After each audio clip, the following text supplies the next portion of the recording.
The Chancellor of the Duchy of Lancaster. Mr. Michael Gove.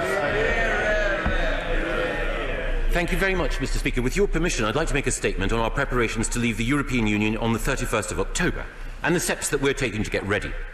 It's the strong desire of this government to leave the EU with a deal, and our proposals to replace the backstop were published last week.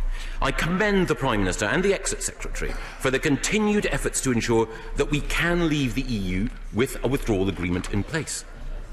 We've put forward a fair and reasonable compromise for all sides that respects the historic referendum result, and we hope that the EU will engage with us seriously. And in setting out these proposals, we've moved. It is now time for the EU to move too.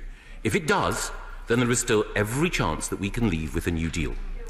However, if the EU does not move, this government is prepared to leave without a deal on the 31st. We must get Brexit done so that the country can move on and focus on improving the NHS, cutting crime, helping families with the cost of living, and further improving school standards. Now, in preparing for every eventuality, we are today publishing our No Deal Readiness Report. This document is a comprehensive summary of the UK's preparedness for leaving the EU without a deal. It sets out the preparation that the government has made, how these have been intensified under the determined leadership of my right honourable friend the Prime Minister, and also it outlines the steps that third-party organisations need to take to get ready. Mr. Speaker, the actions in this report reflect our top priority, ensuring that we maintain the smooth and efficient flow of goods and people from the UK into the EU and vice versa. The actions are also aimed at ensuring that we continue to support citizens, upholding their rights and helping them to prepare for the changes ahead. My right honourable friend the Chancellor, in order to prepare for Brexit, has doubled funding from £4 billion to £8 billion, and we've also published a significant volume of material relating to no-deal planning, including 750 pieces of guidance setting out the steps that businesses, traders and citizens should take in order to prepare. We've also published 31 country guides for all EU EFTA states, setting out what UK nationals living there need to do in order to get ready for Brexit. And this morning, my right honourable friend, the Trade Secretary, has published the temporary tariff regime, which will apply from the 1st of November. In all, it liberalises tariffs on 88% of goods entering the UK by value. It maintains a mixture of tariffs and quotas on 12% of goods, such as beef, lamb, pork, poultry, and some dairy products, to support farms and producers who've historically been protected through high EU tariffs in the past. I should say that as a result of cutting these tariffs, we should see a 15% reduction in the cost of honey from New Zealand, a 9% cut in the cost of grapes from South America, and of course a 7% reduction in the cost of wine from Argentina. Now, businesses have raised a number of points in response to the publication of the tariff schedule in March. Government listened carefully to these representations and has made 3 specific changes as a result.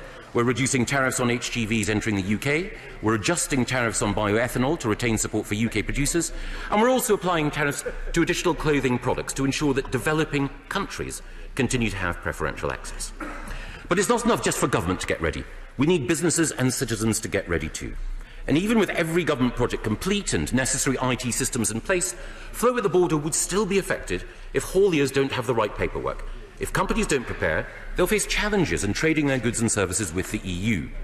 And while the government can, of course, lobby EU member states to improve their offer to UK nationals who are living in their countries, we need individuals to act as well, to register for residency and to make arrangements for continued access to healthcare. And it's for that reason the government's invested £100 million in one of the largest public information campaigns in peacetime. Through both, I'm glad you've noticed, through both mass market and targeted advertising, we're alerting business and citizens to the actions that they need to take to get ready. And we're also providing a further £108 million to support businesses in accessing the information and advice they need. My right honourable friend, the Business Secretary, is overseeing a series of events with businesses around the country, designed to provide information on all the steps they need to take to get ready, including actions which will support the flow of trade through the short straits. My right honourable friend, the Health Secretary, has also today established a trader readiness support unit for suppliers of medical products, and this week HMRC is writing to 180,000 businesses, setting out the full range of steps that they need to take in order to import and export with the EU after we leave. And of course, in advance of the 31st, we'll continue to use every means at our disposal to communicate to business the need to get ready. And I want to pay particular tribute to the automotive, retail and transport sectors, including authorities at the port of Dover and Calais, as well as Eurotunnel, for the extent of their Brexit preparations. On a recent visit to the West Midlands, the heartland of our automotive industry, I was impressed by the steps that manufacturers are taking to prepare. And retail businesses have also made significant strides. Morrison's, for example, now reports it is prepared for all eventualities in the UK, while the Co-op says it's prepared for the worst case. Of course, risks remain, and challenges for some businesses cannot be entirely mitigated, even with every possible preparation in place. But the UK economy is in a much better position to meet those risks and challenges thanks to the efforts of these sectors and companies and my right honourable friend, the Chancellor. Now, it is also the case, Mr. Speaker, that the impact of no deal on both the UK and the EU will depend on decisions taken by the EU and its member states, on citizens' rights, internal security, data protection, and of course the vital position of Northern Ireland in the United Kingdom. We have taken decisions which will benefit UK nationals as well as EU citizens. I hope the EU will match the generosity and flexibility that we have shown. Through the EU settlement scheme, we've ensured that every EU citizen resident here by the 31st of October can acquire a formal UK immigration status, protecting their right to live and work in the UK. To date, 1.7 million citizens have applied and 1.5 million have been granted the status. Those who have not yet applied have until the end of December 2020 to do so. So far, very few EU member states have made as generous an offer to UK nationals as the UK has made to EU citizens. We don't believe that citizens' rights should be used as a bargaining chip in any scenario. EU citizens in the UK are our friends and family. We want them to stay. We now hope that the EU extends the same hand of friendship towards UK nationals as we have to EU nationals. At the same time, keeping our fellow citizens safe should be a priority.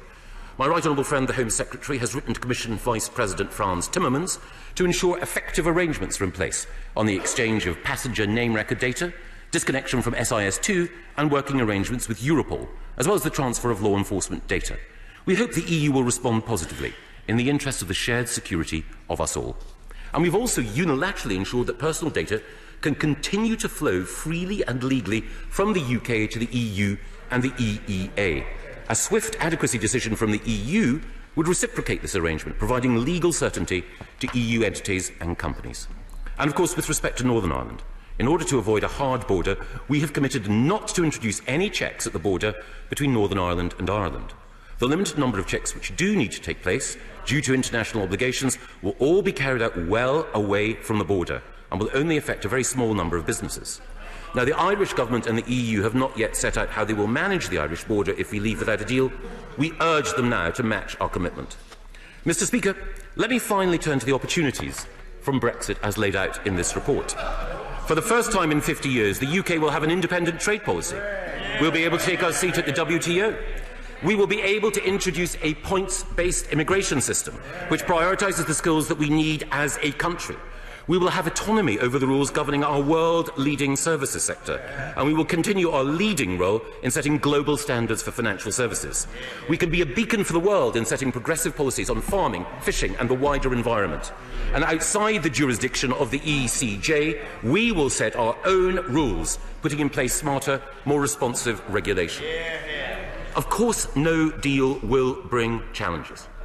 I have been open about that today, as I have been in the past. It's not my preferred outcome, nor the government's. We want a good deal. But whatever challenges no deal may create in the short term, and they are significant, these can and will be overcome. Far worse than the disruption of no deal would be the damage to democracy caused by dishonouring the referendum result.